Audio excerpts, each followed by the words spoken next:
이 과일에 관한 꿈은 어떤 꿈이냐면요. 이 은사에 관한 꿈이에요.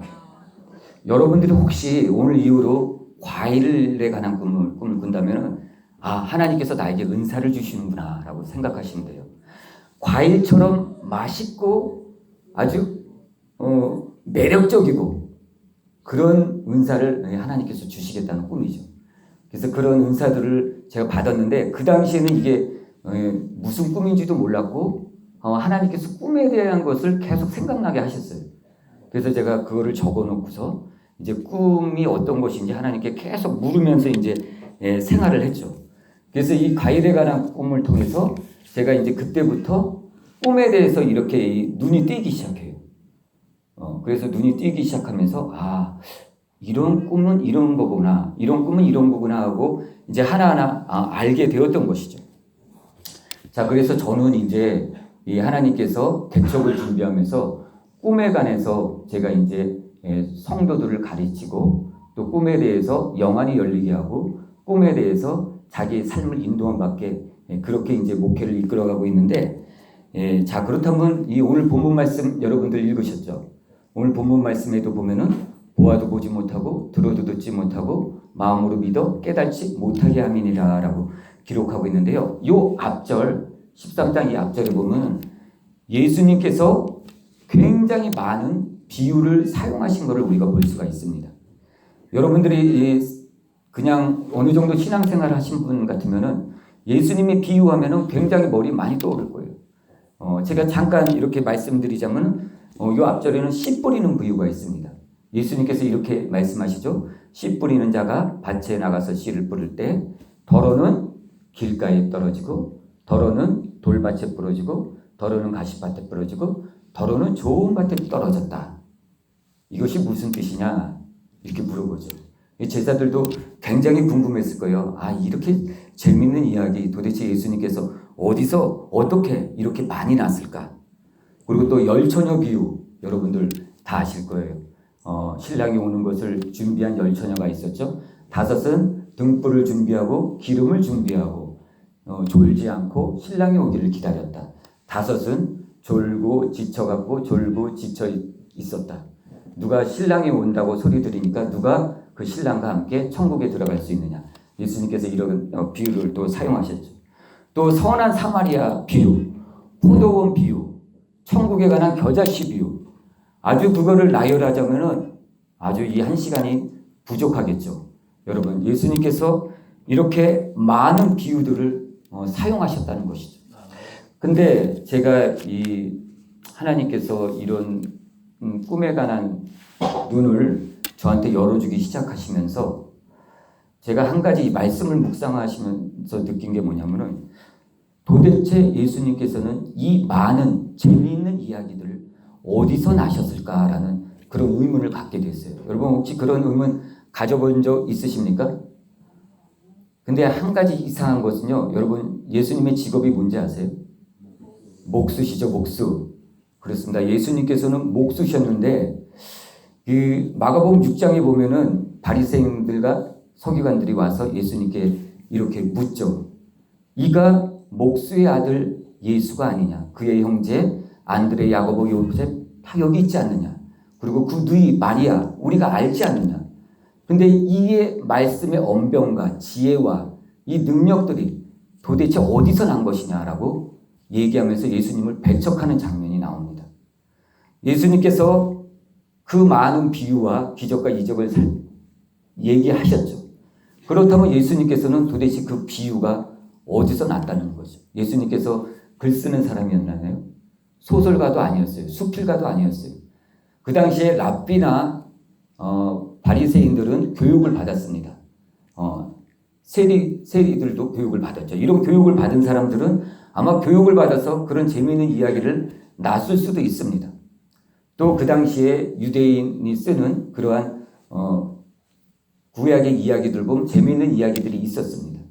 그렇지만은 예수님께서 썼던 이런 이야기들은 재미있는 비유들은 그것과는 완전 다른 비유였습니다. 그곳에는 있지 않았던 비유였던 것이죠. 참 신기했던 것이죠. 그래서 그들이 예수님을 배척했던 이유가 도대체 이런 지혜가 어디서 났느냐. 우리가 예수님을 도저히 믿을 수 없다고 얘기했던 것이죠. 예수님께서 그 비유를 어디서 나셨겠습니까, 여러분? 아시겠죠? 예수님께서 기도하시다가 잠이 드실 수도 있었겠죠. 예수님께서 기도하시다가 환상을 보실 수도 있었을 것입니다. 예수님께서 기도하다가 잠이 들었는데 꿈을 꿀 수도 있을 것입니다. 저도 저희가 저녁 기도회 하는데요. 저녁 기도회다 보면 졸려워요. 졸려서 그냥 강대상 앞에서 기도하다가 잘 때도 있어요. 그러면 꿈을 꿀 때도 있더라고요. 저는 그런 걸 하나님께서 저에게 주신 이후로 아하, 이거구나. 예수님께서 배우지도 못하고 듣지도 못하고 목수일을 평생 동안 30년 동안 하신 분인데 그 재미있는 이야기들, 그 재미있는 비유들 어디서 났을까? 바로 기도할 때 환상으로 보여주시고 기도하다 잠들면 꿈으로 보여주셨다는 것입니다. 저는 그것을 알고서 기도하다 조는 것은 죄가 아니다. 여러분, 기도하다 조는 것은 죄가 아닙니다. 새벽기도 나오셔서 피곤하시면 그냥 주무십시오. 앞으로 목사님께서 여러분들이 존다 하더라도 잔다 하더라도 하나님의 음성을 듣는구나 그렇게 생각하실 것입니다. 자, 그래서 여러분들은 이 꿈을 통해서도 하나님께서 말씀하신다는 것을 기억하셔야 돼요. 그리고 두 번째, 이제 예수님께서 이렇게 재미있는 비유들을 많이 사용하셨죠. 근데 예수님께서 이러한 비유를 사용하신 이유가 있습니다. 구약에도 보면 예수님께서 굉장히 많은 비유를 사용하십니다. 하나님께서 직접 말씀하시면 참 이해하기 좋은데 하나님께서 그렇게 얘기하시지 않으세요. 하나님께서도. 여러분들 잘 아시는 다윗 있죠. 다윗도 굉장한 중범죄를 저질렀죠. 왕이 되어서 우리아의 아내를 범하고 말았죠. 그때 하나님께서 나단 선지자를 통해서 다윗에게 얘기할 때 직접적으로 얘기하셨어요? 너 왜 그렇게 했어? 라고 얘기하셨어요? 아니죠. 나단 선지자를 통해서 재미있는 이야기를 하나 들려주셨죠. 그렇죠? 양 100마리 가진 자와 양 1마리 가진 자가 있다. 근데 어느 날 양 100마리 가진 자한테 손님이 찾아왔다. 근데 이 100마리 가진 사람이 양 1마리 가진 사람의 양을 뺏어서 그 손님을 대접했다. 다윗에게 이 이야기를 그냥 들려주었어요. 그랬더니 다윗이 깜짝 놀래갖고 당장 잡아와 내가 죽여버리겠어. 그 나쁜 놈 이렇게 얘기했어요. 그랬더니 나단 선지자가 그것이 당신입니다. 모든 문제 해결됐어요. 다윗이 하나님의 음성을 직방으로 들어버렸어요. 바로 베옷으로 갈아입고 하나님께 회개 기도를 올리기 시작했던 것이죠. 신약에 와서도요. 예수님께서 직접적으로 얘기하시는 경우 거진 없어요.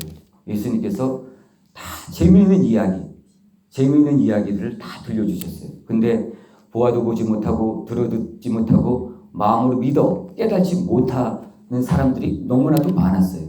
그렇다면 예수님께서 왜 이렇게 비유로 말씀하셨을까요?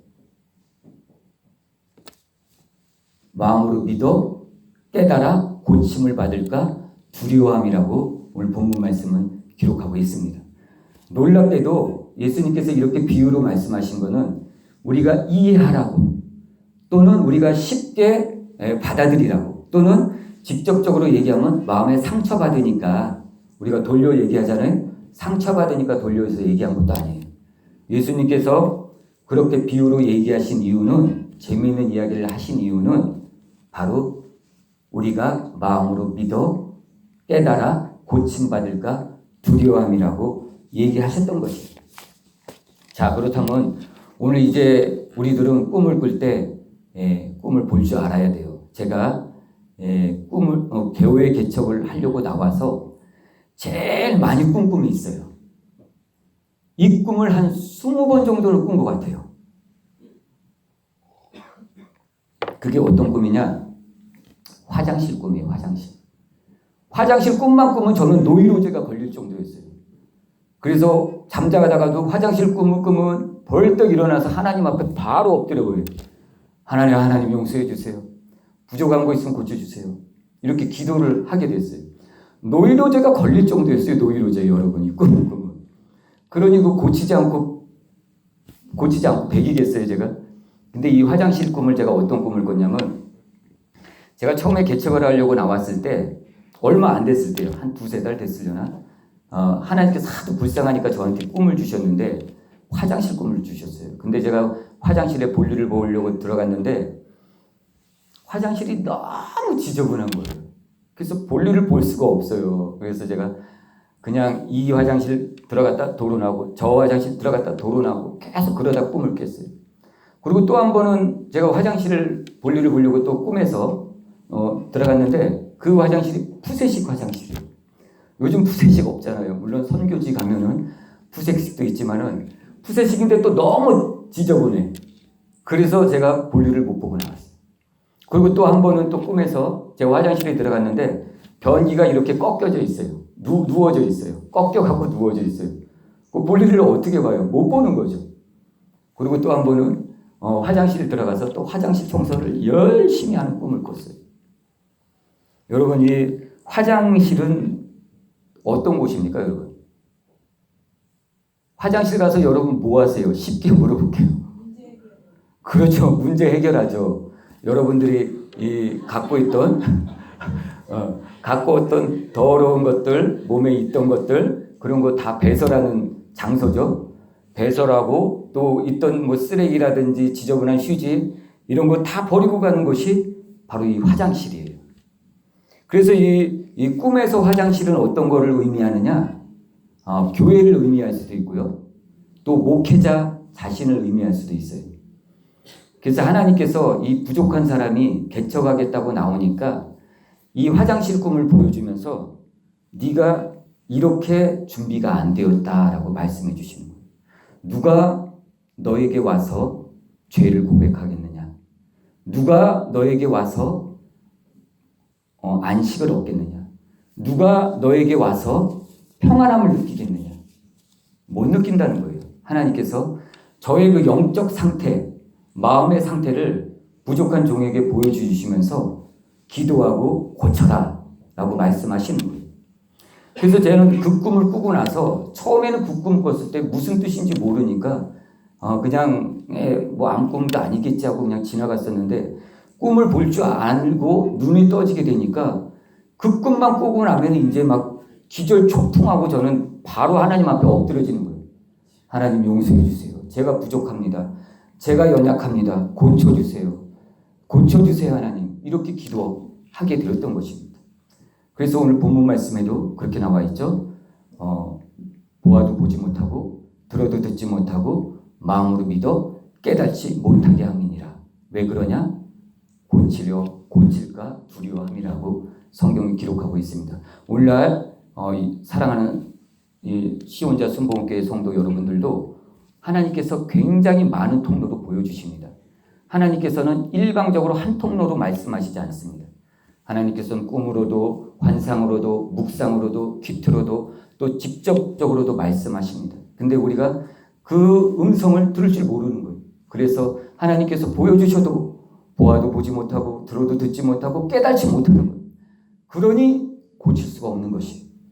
근데 하나님께서 부족한 종을 이곳에 보내신 것이죠. 왜 보내셨겠습니까?